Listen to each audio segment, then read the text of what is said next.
Luolasukeltaja musta tuli ehkä sen takia, että Suomessa on avovedet niin sameita ja siellä ei ole kovinkaan paljon mitään elämää ja siellä on oikeastaan ainoastaan vaan hylyt. Kaivosten ja luolien vesi se on todella kirkasta ja sitten niiden geometria on kiehtovaa, että siellä on kiva tutkia paikkoja. En osaa oikein selittää, mikä luolissa kiehtoo, mutta kai se on se hiljaisuus ja semmoinen rauhallisuus. Kyllä se on palkitsevaa, kun tietää, että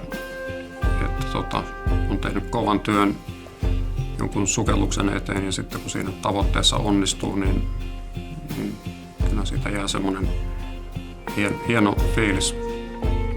Että on se tavoite sitten uuden etsiminen tai jonkun tietyn pisteen saavuttaminen, niin aina se on hieno saavutus.